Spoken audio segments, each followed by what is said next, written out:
Hey, folks. This is our third in the series on the Apostolic Celtic Church. My name is Chris Edwards.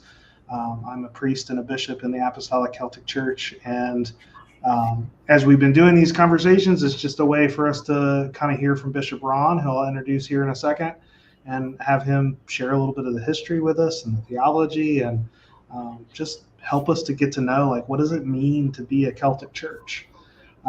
So, as I mentioned, I'm going to introduce Ron here. So, Bishop Ron Shelton is, when I first came into the Apostolic Celtic Church, he was the primus of the church. He was the last primus of the church before Bishop Lyle, who's our current primus. And he was my mentor. I was there in North Carolina, where we had a small gathering of people. It was the central hub of our church, and I got to be present for the synods and the gatherings and all those kind of things, because I happen to be at the main hub of everything. So I've been blessed to get to know Ron, and so I'm excited to introduce him again today for our third session. Will probably be several more. We do these once a month on Sundays. And so with that being said, Bishop Ron, is there anything you want to say just to get started? I just want to encourage anyone listening or watching these past few sessions. If you have questions, send them in to Chris so we can discuss them in future discussions. There's no dumb questions, and it's a good time for us to learn together and to really come to understand what it means to be Celtic, what it means to follow an ancient faith for modern times. And so I want to encourage you just to send in those questions, those comments, whatever it may be. And so Chris can begin to build for future sessions we may be able to have. And there may even come a time when we might be able to get a couple other people that are in my lineage, even in Scotland, maybe get them involved too, to actually reach out to two of them that are still living, to try to encourage them to maybe pick their brains a little bit too as we go into this. If we can understand, especially the Scottish ones, man, they're neat people. They can tell some good stories. So anyway, but it is good to be with you today. It really is. Chris, let's go ahead and begin, and you go ahead and lay out, just to ask me the questions and I'll answer, and we'll just move through it with that. It's all yours. Yeah, and I'll add into what you said, Ron. We go live with these, and so we're live right now, and if you happen to be watching, whether you're watching on Facebook or YouTube, if you make a comment while we're live, it comes onto my screen, and so I check that out when Ron is talking, to see if there's something that I can weave into the conversation. And so by all means, say something in the chat, and if there's something that I can bring up, or a question that you have that fits within the content of what we're talking about at the moment, I'll see if we can get Ron to talk about that a little bit. So with that being said, kind of the way that we've been running these. So the first one was just kind of like introduction, and then we started to break up the way that we would talk about the Celtic Church into three areas. The way of life. How is the Celtic Church a way of life? What is unique about the Celtic theology? And so we started on that one last week or last month. And then the third one is liturgical practice. So our hope today is that we'll kind of finish out the initial questions that I had for the Celtic theology section, and then we're going to begin the process of talking about the liturgical one. But I know that that's liturgical conversation is going to go well beyond this conversation. So with that being said, let's start out with Ron. When I first joined the church, I was struck by how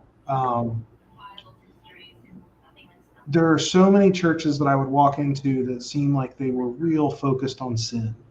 Like, you're evil, awful, terrible person, and you need Jesus. And there's not a moment where I don't think that the Celtic Church has presented and shared that belief on some level, but the focus is different. And it reminds me of Matthew Fox, the way he talks about original blessing. this idea that creation was initially created good. And there's something about the Celtic theology, the way that, the people in the Celtic Church approach the goodness of creation. And I wonder if you can talk a little bit about that. Well, it brings in my mind what has always been referred to as the four pillars. When Bishop Dillard used to teach different settings, he'd always mention the four pillars of the church, which is love, humility, compassion, and forgiveness. So as we look at this concept of original sin / original blessing, it's like looking at a glass that it's half full. So many people focus on what's not there than what is there. Um, Most of Christianity today focus on mankind is bad, we're evil, you're no good, you're horrible. That, we all know that we all have sinned. We all know that we have problems. We all know that we've fallen short of where we should be. But the Celtic Church looks differently.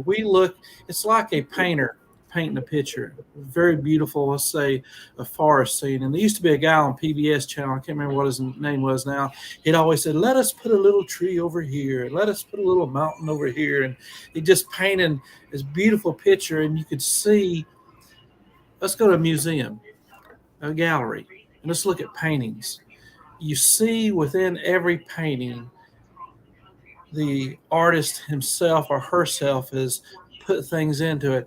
And in the Celtic Church, we've always had this concept that we believe that everything has a little bit of God within it because God created all things. And there's a spark of God within all of us. Now, the trees, the rivers, the mountains, the rocks, the animals, they were created by God. Everything that we see, the seen and the unseen, were created by God. And there's a little bit of God in everything. Now, that doesn't mean that we worship the trees. It doesn't mean that we worship those flowing streams or the oak groves, which the early Celtic people had holy places. The oak groves is where they would have all their religious rituals and practices would take place within an oak grove. And then later in time, as Christianity, the faith would become predominant, those oak groves would be turning where they built churches and our monastic get-togethers and stuff like that. So this concept of original sin versus original blessing, we believe that God said, be fruitful and multiply. And on every day of creation, when God created, and kind of on into the scripture verses we read, says, and God saw that it was good. I believe that mankind, when I say mankind, I'm talking about all of us, male, female, we were all created in the image of God. We were all created for a purpose and a plan. There is not any life that's not important. There's not anybody that is not important to God. And I believe that the original blessing was God blessed us. God gave us the ability to do what other creation cannot do. But I believe it's gotten worse through the years. I think the early church had some different groups that were kind of very negative based, but I believe Christianity today has become very negative, and we need to look at the positive part of that. How can people know that we are followers of God? Because of the love that we show, because of the demonstrations of the blessings of God. God has created all of us. Everyone is important. And one of the things that I always say, going all the way back to my early days of being Primus, even when I was young in the church, in the Celtic Church, was that everyone is welcome at the Lord's table. Everyone has a place in the family of God. Everyone has their abilities and their talents that can be used. And we need to be using that. We need to realize that. So I'm afraid that we've some people have become so negative based in Christianity that it turns people off. But we need to look for the good in mankind. We need to look for the good in people. Abbott McCrae used to always say every time we'd be talking about something, he says, when we die, that spark that was within us will go back to God, from which God has created us. So that concept of original sin, yes, we do have our faults and failures, but we are valuable to God, and everybody has a place, and everybody is loved by God. There's nobody that God does not love. God is a God of love and compassion and mercy, and we need to be demonstrating that in our daily lives. and then whether they know we're part of a church or not part of a church, we should be demonstrating that love. So, Chris, if I guess I've touched on it just a little bit, but if you got a little bit more detail you want me to go into, direct me in that direction, and I'll dig a little bit more. But I think that painting is the best way to describe the blessing of God. We all have a bit of God within us. So the Creator who created us. In fact, Celtic people that are their mindset, it's a mindset, really what it is. It's looking for the simplicity in life, and going out into nature and just finding a place to commune with God, just to sit down and be in the presence of God. And throughout the generations, Celtic people have found those places. They've made those places, or they've been places been handed down to them, and they go and just spend time with God, and they enjoy being in nature. They enjoy being around the things that God has created, the beauty. We look at the wonder of God and the blessings of God, that even when we're in the worst situations we may be in, we can always say there's other people that are less fortunate than what we are, no matter what we're going through in life. And there's people out there that are hurting, people that are, they're just, I've never seen a day like today when people are hurting. They're hurting for the truth. They're hurting for true love, not just words, but actions. And if all they see is through individuals is this mean acting God that, oh, you're not like us, you're going to go to hell, you're going to die. No. That's just not what it's about. When you study the Gospels, you'll find out that Christ demonstrated more love. Yes, there were times where he ran the money changers out. There were times that he got upset about some things, but more of his life was about demonstrating love, his actions. And I think that's what the Celtic Church is really about, a church of action, a faith community of action, where we put our words into action. Bishop Dillard always, even today when I talk to him at different times, he'll say, we are God's hands and God's feet to do the action. It's like that action movie. We're doing something. We're handing out those bags to the homeless. We're handing out backpacks to kids in school with school supplies in them. Whatever it may be. I can remember one time we was traveling up to Abbott McRae's and we was going through the airport, and we was wearing our clerical collars, and people just stop and say, "Father, please say a prayer for me." And a lot of people say, "Oh, I've got to get to where I'm going." No. We got to take time as we go through life. When that person stops at the airport, we say, "Well, how can I pray with you? What can I pray with you about?" And they say, whatever it was, and we just begin to. That's put our words into action and demonstrating the love of God, not wrath and despair. It's a totally different concept, and I'm afraid it's hard for people to grasp sometimes. Yeah, I mean, even in asking the question, I recognize how hard it is to, without being in it, to really understand what it means to focus differently, especially because it's not like we would argue that sin is not present. Like we're in a fallen world. There's a recognition of that, but in the Celtic tradition, it's like we choose to focus on the positive, the blessing of creation itself. And I even like the way that you were wording it, like that there's a piece of it that's really just, it's less focusing on how broken I am, and instead, how much can I do to help fix this world and make it more like God's place? I would also go on to say the men and women that have done more in the faith to affect people have been people that were really more broken than what people realized they were, but they didn't allow that to stop them from demonstrating God's love. We could go back through history and pick out people that we knew, whatever they did, they come from bad situations, but they had a love for people and a compassion that drove them to, we call them probably the Mother Teresas of today, or of the past, those that have done the most to help people. In my mind, I've got all these names of different people running through my brains that in the past had orphanages, They had communities where they helped. They worked with they're one of the largest, and I can't even think of the guy's name now, but worked with people that had physical disease and just spent time with them. And he wasn't afraid to get around them. People say, "Oh, I don't want to get what they've got." No, no, no. He had such a compassion that even when it came down time for people to take that last breath, when he'd be in the room with them and he'd be holding their hands, and I've seen tapes where he put his hand at the back of the head and he'd raise them up, so he'd just give them just a little bit of water in those last moments of life, just to make them as comfortable as they could, because he knew they was passing away. He wasn't concerned about himself. He's concerned about that individual. But then when you learn and get to know the guy, you'll find out he comes from a broken home. As a child, life was hard, life was miserable. But it's that seeing what God can use us to do and accomplish.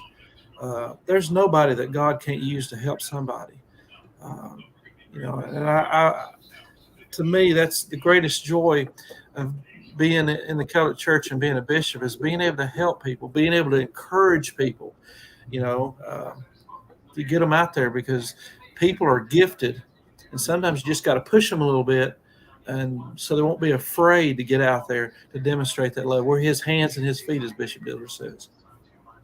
In the story you were just sharing there, there's this there's one of those Celtic ideals that just kind of comes out by nature, in the sense that we're seeing the holy in another person.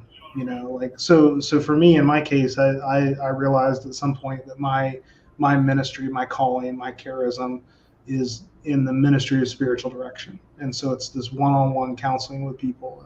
And I worked in the behavioral health field for a really long time before I entered that line of work. And so, at some point I really kind of had to face that decision of like, okay, do I go to school and become a therapist, or do I go to school and really dig into spiritual direction? And I think it's this idea of both the holiness in another person and this idea of original blessing that really pushed me towards spiritual direction, because there are many things that separate spiritual direction and therapy, but one of the primary ones, and the one connected to what we're talking about now, is that in therapy, I'm approaching that relationship like something is broken, and I'm there to resolve the broken piece, or to help or to guide through the brokenness. And in spiritual direction, I'm approaching that relationship as, you're sacred and holy, and this is holy space that we're in together, rather than starting with the idea of brokenness. It's the same idea, like original blessing. I'm coming into this space believing that you are whole and just the way God intended you to be. Well, also along those same lines, too, we take where they said to Jesus, "When were you naked and we clothed you? When were you thirsty and we gave you water?"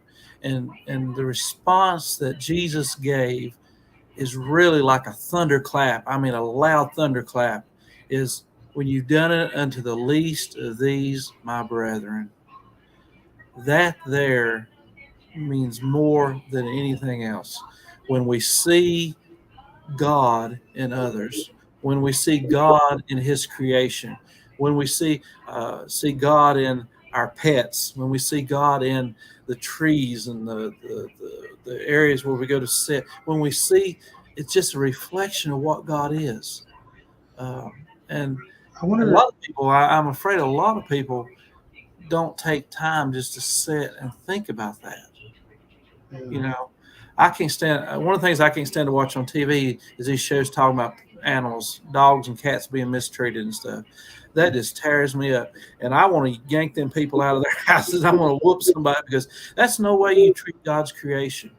But I've also seen people treat humans bad. I mean, you're not like us. You can't be a part of whatever.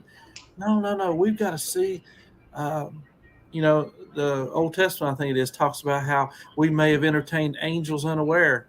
Sometimes we got to be very careful. And I'm not purposely sometimes, that we see God in everybody, and we never know when God has sent someone our way that needs our help that only we can help. And that's the bottom line. And we've got to be a blessing. It says, "Forgive us our sins as we forgive those who trespass against us. So that kind of says we won't be forgiven unless we forgive others. Well, I believe if we want to be a blessing, if we want to be blessed, we have to also be a blessing. And a lot of times you can be blessed just by being a blessing to somebody else, giving them that cup of water, giving them that unconditional support, that love, that compassion, speaks volumes. You mentioned a moment ago, and it'd be good to dig into this, this idea of seeing God in the trees, or seeing God in another person, or seeing God in a pet. And Bishop Kate, one of our sister Celtic churches, she has often said to me, that when she's looking at her dog or her cat or something like that, that you can see God looking back at her through the cat's eyes, and she's recognizing holy in this animal, and there's this tradition in the Celtic tradition of seeing God in the trees and seeing God in an animal, and all those sorts of things. And for anybody who's interested in the fancy words, sometimes there's a concern that's pantheism, and pantheism is this idea that these other things are God, that the tree is God, or that the dog is God, and so we worship or pray to those. But there's this other fancy word, panentheism, which sounds very similar, but there's just this ever so slight difference where it's recognizing that maybe it's not God, but that God is in it in some way. And I know that for the Celtic Church, we lean more towards that panentheism. I wonder if you could talk about that.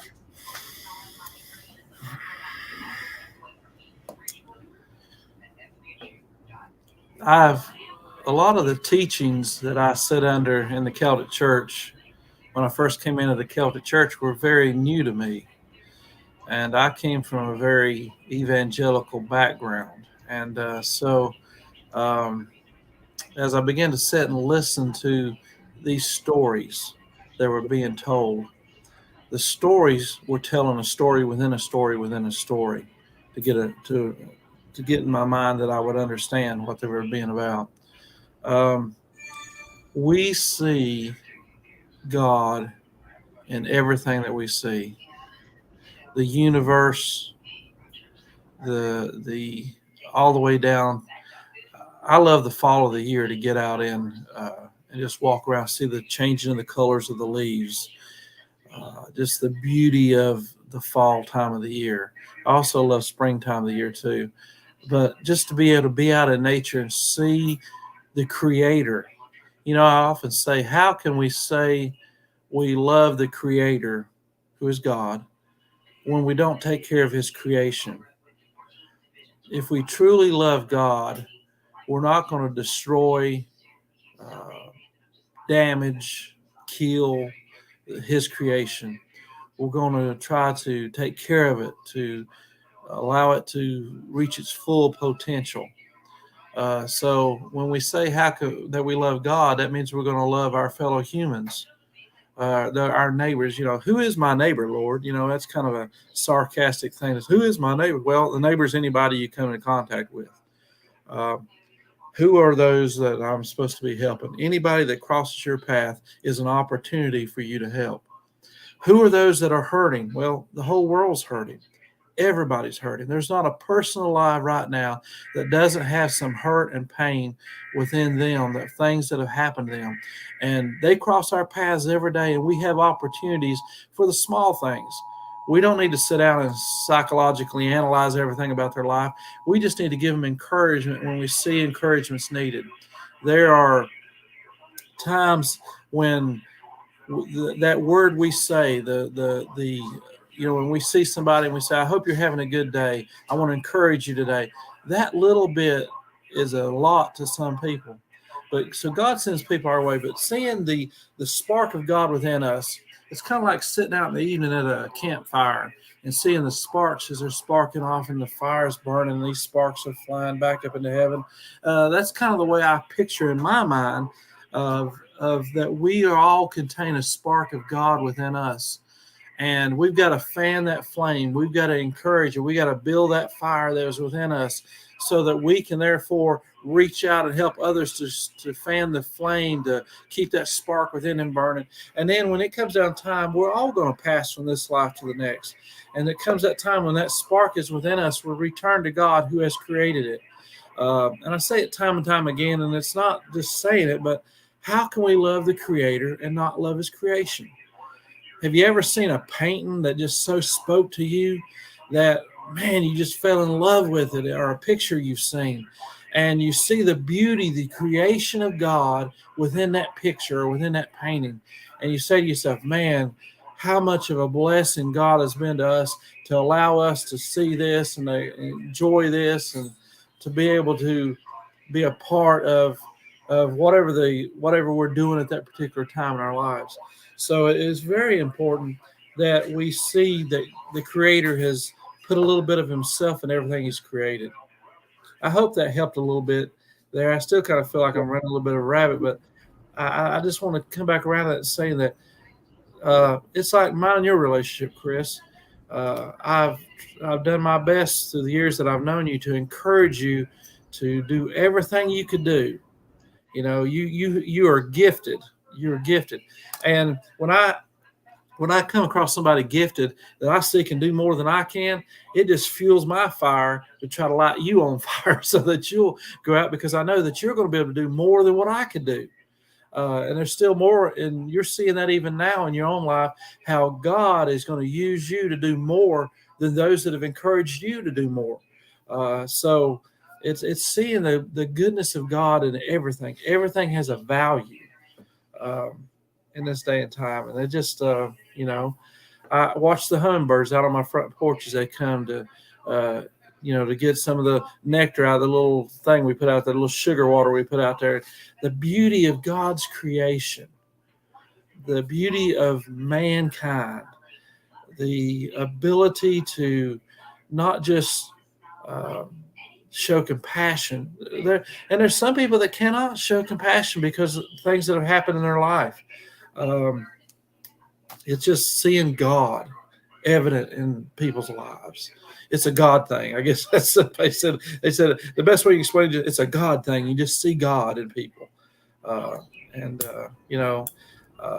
When my death, when it comes down time for me to die, I don't want to be known as a rich man. I don't want to be known as somebody who's wrote thousands of books. I want to be known for somebody that loved people. And somebody said, well, if I love everybody, people are going to take advantage of me and people are going to do me wrong and things are going to happen as bad. Well, I think the true test of that is just to keep on loving people, even when things don't work out the way you thought they would, or even when people turn against you or whatever it may be. Keep demonstrating the love. Keep, the goodness of God. Yeah. Thank you. You do me a great kindness with your words. I like the language you used around the spark. Like when I talk to people in spiritual direction and people ask what it is, I often describe it and say, it's us listening together to your narrative to try to find the fingerprints of God. Mm-hmm. And it's like the evidence of God in someone's life. But this idea of a spark, seeing the spark of God in someone else is really more embodying that idea that that there's something of God in other people, and that we can witness that and see it, and this encouragement that you're talking about is to fan it, Yes. that we can help that thing become more than a spark. Yes. And so we can either fan it or we can snuff it out, and we've got to be careful because we can do either or.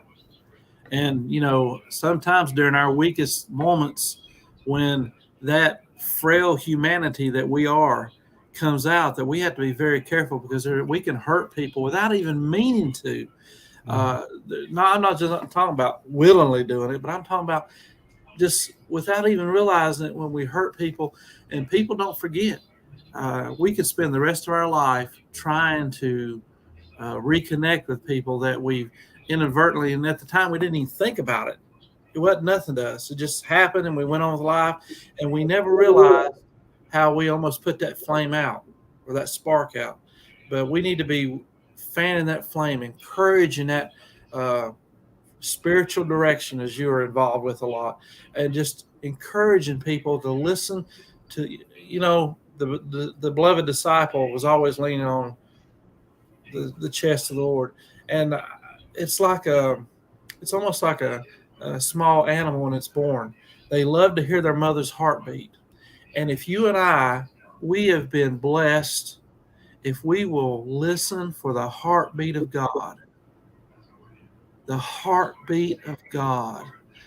Love, compassion, action, demonstrate, show, teach. Listen to that heartbeat continually. I'm afraid so many times we allow the noise of life to cover that heartbeat up. I really believe if we're not careful, we allow that to happen. And we become cold. We become disconnected. And we can become very, very callous ourselves if we're not listening for that heartbeat. Yeah. Thank you. I wonder, it's a bit of a change in the topic, a bit of a jump, but I wonder if you could talk a little bit about, I like to call it naturally supernatural. It's this language that I picked up from John Wimber from the Vineyard. He was trying to come up with a way to talk about the way God moves in a way that's also natural and not hyped up.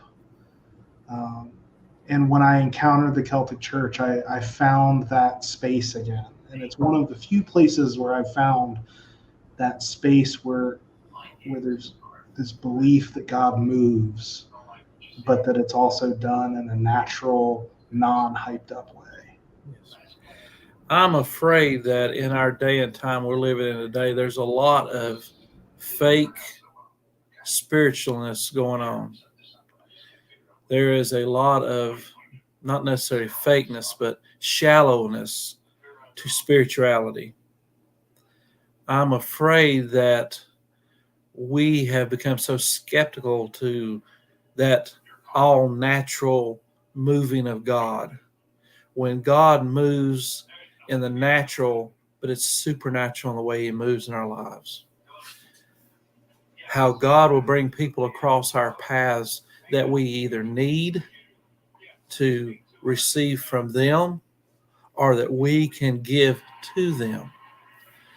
I think of a lot of the Celtic saints. I'm talking about going way back into the early time in the Britannic Isles, and we read the lives of these early saints. There was a supernatural move of God within their lives, but it was natural the way it was done. It wasn't hyped up. It wasn't, well, I've got this one gift that's better than everything else. No, it was whatever was needed at that time was what God would provide. One of the, I believe it's probably very strong within being a bishop in a church, is to allow these spiritual gifts that God will bring to pass that can help us meet the needs of those that are in our community. It can be, well, I'll be honest with you, I've known people that have had a very severe sickness, and they have just come and they'll say, I just want to be prayed for. I just want I just want whatever God has for me, I need. And it can be not just a sickness, it can be spiritual, it can be health-wise, it can be whatever. But God's not a showy kind of thing. It's a natural ability of God to speak to us. Chris, I feel like I'm not really hitting this just right. And I apologize for that because I'm trying not to allow to focus on the negative part of how a lot of these supernatural things are dealt with in Christianity today, and they're so shallow. But I believe that God can speak and move today in mighty ways. I mean, great ways God can move. And I've seen that. I've been part of that within the Celtic Church where God has really spoken to people and really has done something in their life during a service, when they've come up to receive the Eucharist and they wanted prayer, and just to be, I call it being saturated in prayer, how just that small voice of God speaks to them.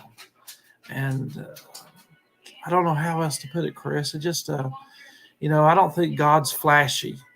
God ain't flashy at all. That supernatural move of God is so natural within our lives and within the lives of our community of faith. I wish I could talk more about some of those opportunities of that. I'll try to put some of that stuff together and talk about some of that where I've known of individuals or situations. Um,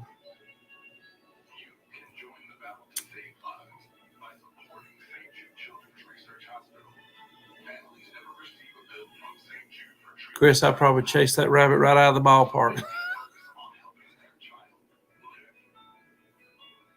But it's a love that we have. It's a demonstration. And I want to, for those out there that are, they have a desire to really do something great for God, I want to just throw out just a few little things for you right now. Number one, it doesn't have to be numerically big numbers. It can be small little groups of people. It doesn't have to be, you don't have to always be patted on the back for doing stuff. It's just seeing people helping other people. That's really the bottom line of serving God. And I have seen the gifts of the Spirit be used within the Celtic Church, not in some fanciful way to show, oh, it's just me. No, not in a way that was so natural that at the time you never even really thought about it. That wasn't the concern. So as we go from talking about original blessing, we begin to talk about the ability of God to move within our communities of faith. God to be able to move within our own lives. We have all faced times of heartache, trials. We've all had those times of being so discouraged. But I want to encourage you today that you have a place within the family of God. There is room for you at the altar. There is room for you to be used of God in a mighty way. You just need to begin to seek God's face and let that spiritual direction begin to find its place in your life. And you will find that you will be able to go into that place and do a work.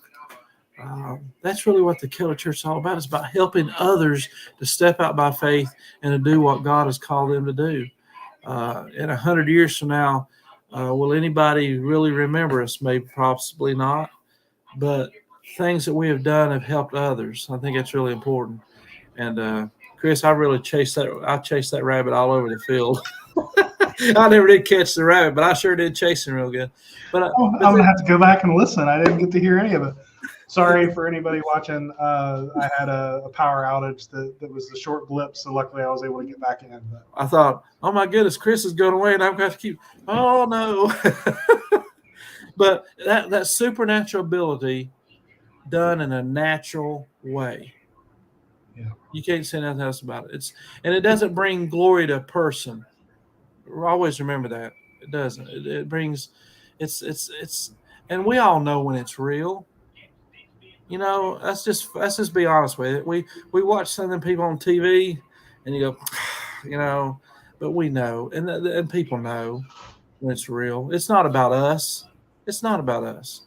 It's about allowing God to work through us, being His hands and His feet. We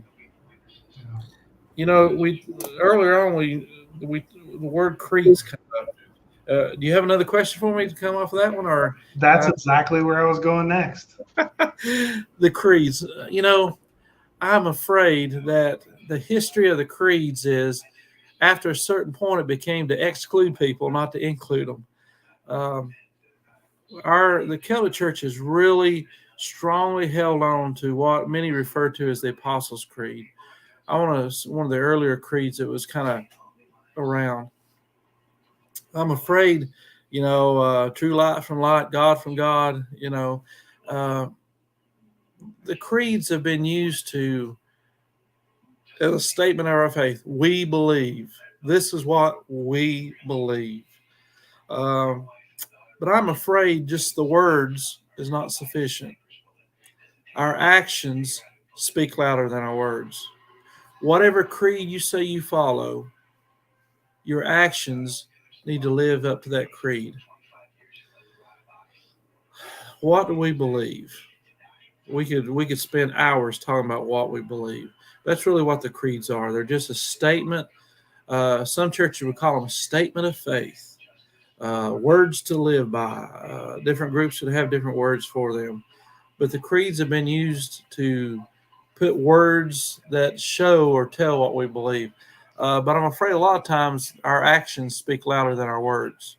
Um, and I believe we can actually begin to exclude people from our community of faith when we get down to the very letter of the law. I used to say that the early creeds were like guardrails within the Celtic Church. They kind of keep us on a course of action, and where you fall there, or I go one step further. And the major things, yes, we believe them. And the non-major ones, that's not something to fight and feud over and have disagreements about. I always call it be able to agree to disagree. Uh, uh, I believe in spiritual gifts. I believe they're evident in the lives within the Celtic Church. If we study the history of the Celtic saints, there'll be those that I don't believe in those spiritual gifts. They died away. They're no longer. No, no, no, no. Stop right there. They're still with us today. It's how they're demonstrated that I believe can either subtract from their importance or add to their importance. It's how it's handled. The creed's the same way. Creeds are just a statement of faith. And, we got to agree sometimes just to disagree on stuff. Just to be, we got to. There's stuff that's just not that important that, it's just, it's like how many angels can dance on the head of a pin. Okay, all right. We can argue for days over that kind of stuff. What translation of the Bible do you use? Bishop Dillard always, and sometimes he'd crack me up some of the things, and he is such a serious person because he's a lawyer by trade. He's so serious at times, and we'd be talking about something, and he'd say, how many angels can dance on the head of a pin? And it just make you stop and think, are we chasing something that's just not important? You think of how many among Christianity, how many different denominations there are. I mean, really, there are thousands of them. And, everybody has their statement of faith or their creed. Some things are just not important. Translation of the Bible is one, this is the only one. No, as Bishop Dillard would say, the translations you read is the most important thing to you. That you read your Bible, that you read the scriptures. I don't care if it's King James or what it is. Just read it. Let it speak to you. Meditate upon it. Study it. And he was always, I got to say this, Chris. The first time I was ever got to see Bishop Dillard, he was teaching at a local library. And there was a group of people there. And I went because it's in the paper, a little article in the paper. And it was me and this guy, Renee, we were good friends. And we went to go hear him. I went one time, and then I liked him so much, I got Renee to go with me because I said, you got to hear this guy. And we went and heard Bishop Dillard speak. And then I looked at him, I said, we've got to go to his church service. So we're gonna go by this next Sunday. And so we went in there, and it's about Pascha time, which is Easter, for those of you who don't know what Pascha is. We went to his Friday service, and he preached a sermon on this topic. It's all right to question. And it stuck in my mind because most Christian denominations, you do not question. If you question, they throw you out on your head, not just spiritually, they'll throw you out of your head physically out of some of the groups. But he said it's all right to question God. Question God. Not be disrespectful, but question God. And so the only bad question is the question we don't ask. Yeah.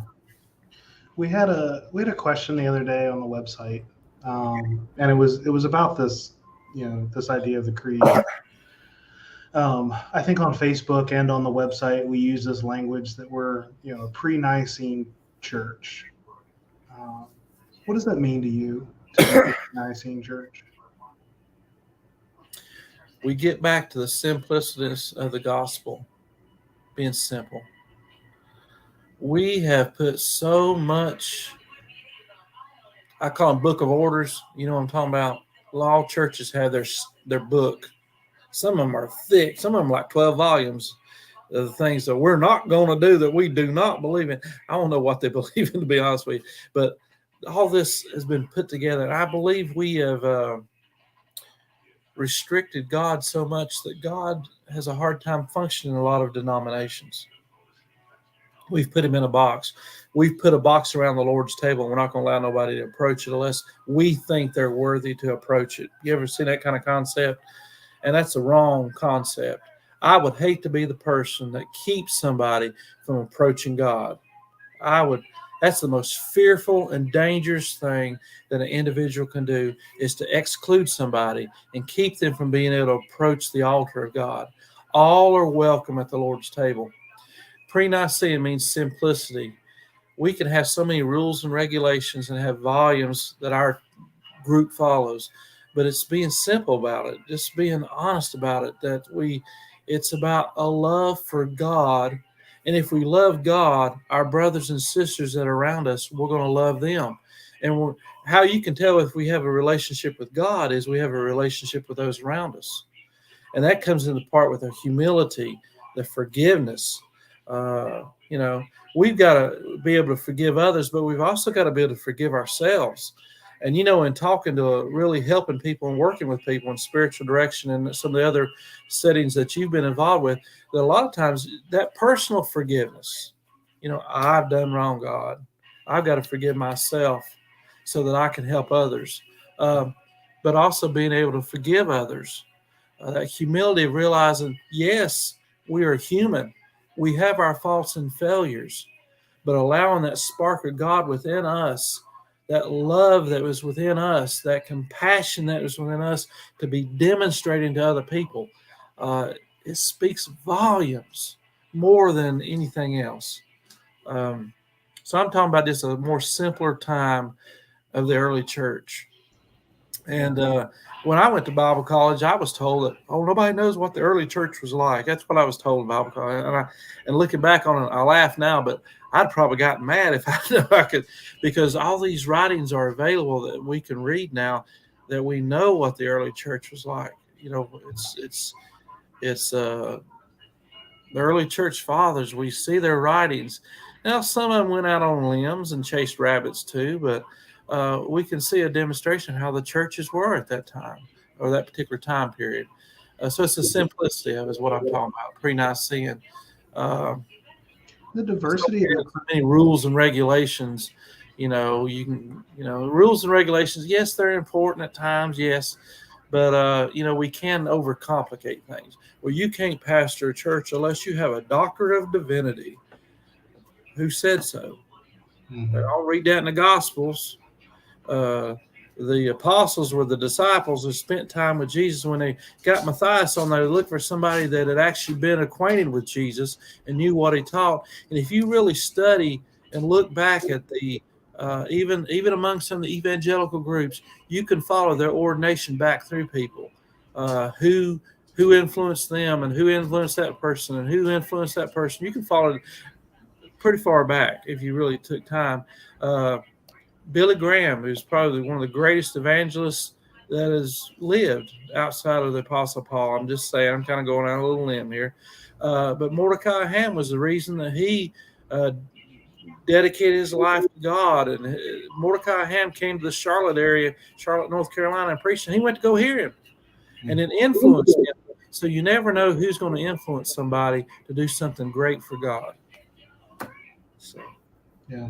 I love that as you talk about the pre-Nicene creeds, like stressing this idea that everybody has a seat at the table. And I think it's important in that context specifically because, we have people in our midst that would agree to everything in that creed, everything in the Nicene Creed, everything in the Apostolic Creed, you can find people, because there's so much diversity in the Celtic Church, that you can find people who would adhere to each of those. Mm-hmm. And by saying that we're pre-Nicene, we're not arguing against something that's in the pre-Nicene. We're simply saying we want to make sure that we're expansive enough that everybody belongs. And Yes. I love that about our church. That everybody has a place. Yeah.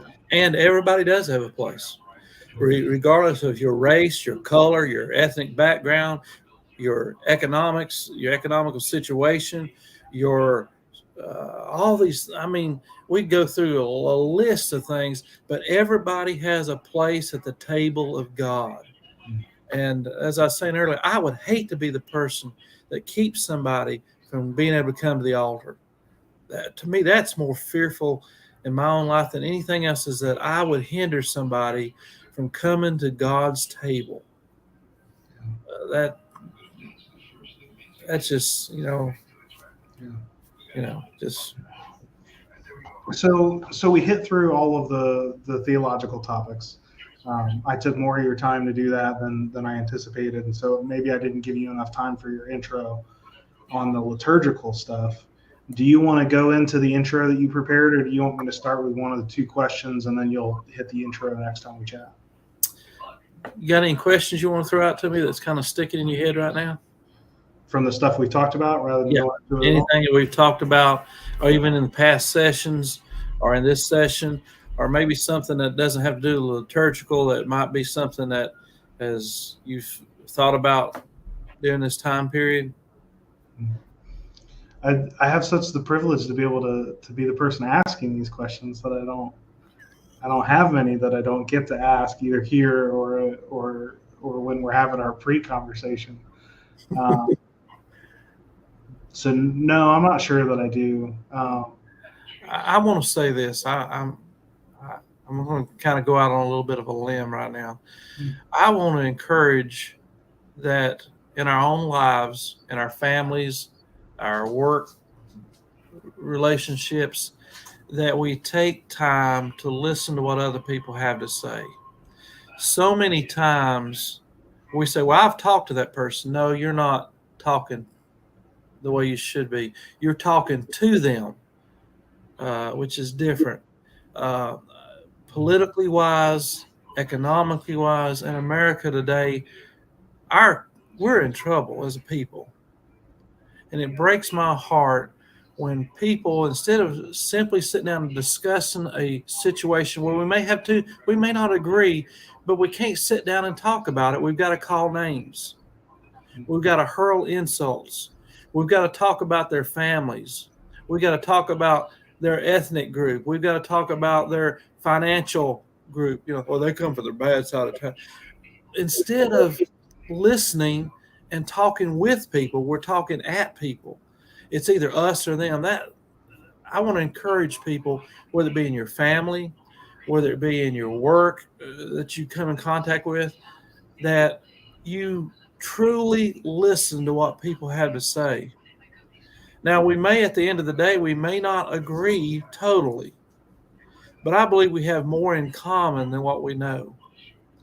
And I believe we need to start demonstrating the ability to keep our mouths shut at times in our country, the ability to let people speak and to show them respect, because everyone has been created by God and we are all important to God. We are all blessed by God. And allow people, we've got to be allowed to agree to disagree. That's one thing in the Celtic Church. You'll find a lot of times on the small, non-important issues, we don't totally agree on everything, and that's all right. And the old saying is, you can have two people in a room and get three different opinions on something. That's true. Opinions are like noses; we all have them, but we need to have some civility about us and see the goodness of God within all people. We're living in some harsh times right now, even within the Christian church, even within the faith.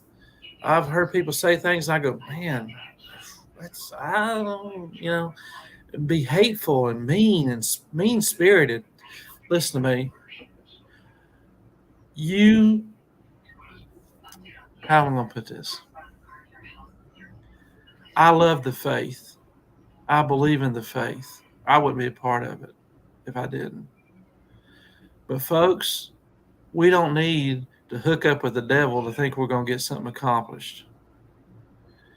We've got to love people even when we disagree with them and show people respect. We have raised generations that have no respect for nothing. They really don't. You see it in the news. You see it on TV. You hear it at work.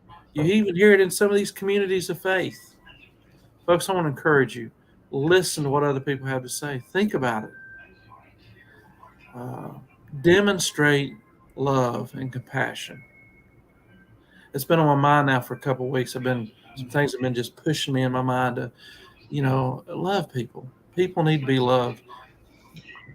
As you talk about that, it brings to mind, like, I have witnessed this in person, but it's also a joke among some of those in the Celtic Church that, like, we can be a little argumentative.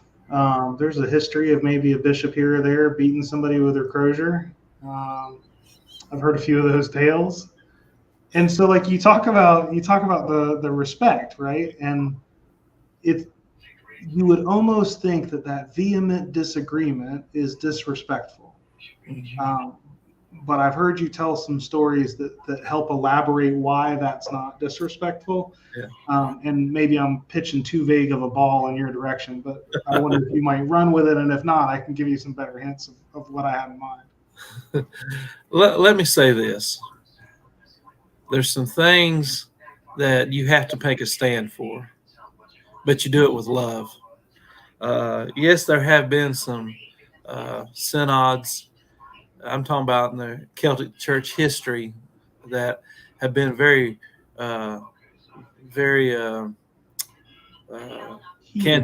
I guess you'd say.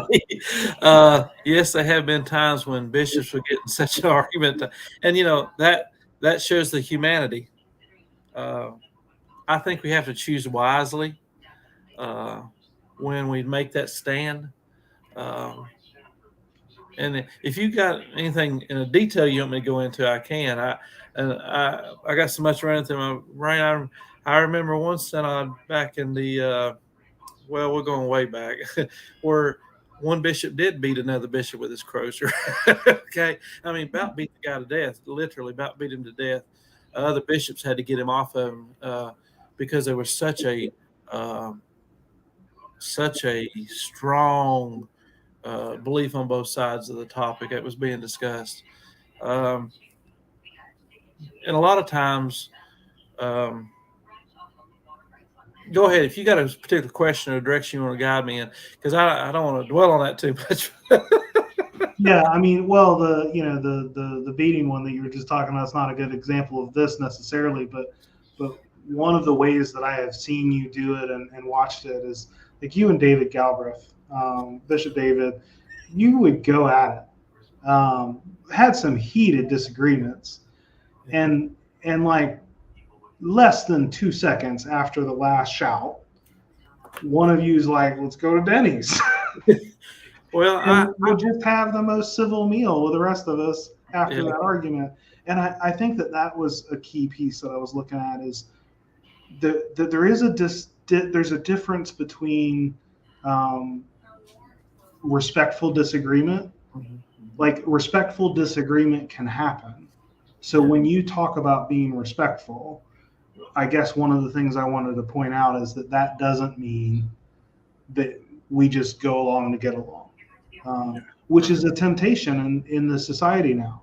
Yeah. You have people who are vehemently disagreeing with each other and getting violent and nasty, and on the other hand, you have people who are just going along to get along, put my head down, don't let anybody hear what I have to say. And they're two polar opposites, and there's this, just like many things, like there's a middle road, there's the sweet spot, and that was what I was trying to highlight. Well, Bishop Galbraith, he was a good guy. Me and him, we disagreed on a lot of things at times, but as you said, we would have some heated discussions, and I mean, sometimes they'd go on for several hours. I mean, they'd get heated, not in a mean type way, but just we wasn't going to back down on what we believed in. And it was sometimes some people said it's kind of comical because, like you said, as soon as we got done with getting out what we was going to say, we'd go. One of us say, "Well, let's go eat somewhere," and we just go eat, and you'd think it's like a family. Mm-hmm. Even when you have now you may have a disagreement with a member of your family, but don't let nobody outside the family jump in, or everybody's going to jump on them. You know what I'm saying? But me and God, we would. David Galworth was and he was a very deep thinker. He really. He'd always say words have unintended consequences. That's what he'd say. And when I'd be teaching on something, if he did, and nobody else could see because he's sitting in the very back. If you remember, he always sit in the back, and everybody else sat up towards the front. And I'd be teaching on something. If he didn't like it, he'd do this. Let me get my hand over where you'd see it. He'd go. That meant I don't totally agree. I'm giving you a little protest right here. I want you to explain to me why whatever it was. And later I'd say, well, David, what did you like? And he said, well, whatever it was. He was just da, da, da, da, da. And he said, well, this says this here and this says that there. Da, da, da. And I say, no, this is what it says. This is what it says. And we would somebody said we was like brothers. I mean, we would really get some heated discussions. But then let's go eat somewhere. We set our, whatever, and we go on our way. And it was kind of comical because sometimes when I'd be teaching, he'd be doing like this all the time. Man, that little hand be flying over there like it. And I'd be going, I'd want to almost say, stop. I almost want to stop and say, well, okay, David, what is it now? But it's just funny at times because he'd get wrapped up on a little word. But that was his mindset, and he'd bring out demonstrations of why this particular word right here, especially when we was doing our canon law or have a synod, he'd say, I don't think I would say it like that. I would say what, and we sometimes say, whatever, David, whatever you want to do, put it down. We don't, But looking back on a lot of times, he was right. Sometimes he'd say the smallest amount of words to describe a situation is the best way to do it. Because if you get too broad, you get too much in there. And I was just the opposite. I want to paint a broad picture. And he said, no, we got to get right down there to that little jot or tittle. Oh, no, we need to. And so, yeah, it's just something else. And but like I said, a lot of times he was really right.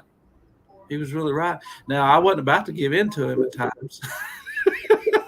And it's just funny sometimes. It really was. A lot of our people nowadays may not even remember David Galworth. I imagine not. Most of them they would. If Chilio and was around for him, because he got killed in on a Saturday. We was having a clergy meeting, and it was the only one I ever remember he didn't come to, which speaks volumes, I think. The church was going through a little rough spell there, our little community of faith, and he could be a staunch defender. I remember many times he stood up on my behalf, and he didn't mind backing somebody down if he felt like they were being very disrespectful to me or whatever. He would back them down. He had that way about him. He was a force in the room. But this particular one he didn't come to, and he was moving logs and had a four-wheeler and had a chain hooked to the log, was pulling up a bank. And the only thing they figured is that log jammed and flipped that big four-wheeler on top of him, and it killed him. That was the only time he never come to one of our clergy meetings, was that Saturday morning. I still miss him today. I really do. I miss the banter, I call it, because a lot of times he'd come by the house and pick me up, and he said, let's just go ride and talk. And especially if he had something on his mind, or if I had something on my mind, I'd say, let's just, just gave me the ability to sound off on things. And that's what he was to me. He was a good friend. He really was a good friend. I was able to say things to him and just put it out, and he'd make me stop and think or help me, whatever the situation was. And he wasn't afraid to stand up to anybody when he thought somebody was doing wrong. You always say, I don't think I would do that if I was you. And I say, well, you're not me, David. And he said, well, I would think about that a little bit longer than what, but he was a good man. He really was. And he loved the Celtic Church. He loved the Celtic Church. And a lot of people came into the church in those early days because of him. I'm here for him. Yeah. I wouldn't be here if it weren't for him. Because he just had that way about him. He really did. Yeah. And he would, something we might have talked about 6 months ago, all of a sudden we come back around, he'd be talking about it again. But that's just the way he was. And I'm chasing rabbit here, and I apologize, but he was the rabbit trails. Yeah.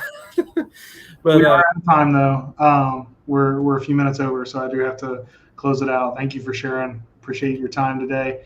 For those of you watching, our next one is August 6th at 5:00 Eastern time. I usually post the stream, a week or so ahead, so you can check out our Facebook page or our YouTube page and get the link there.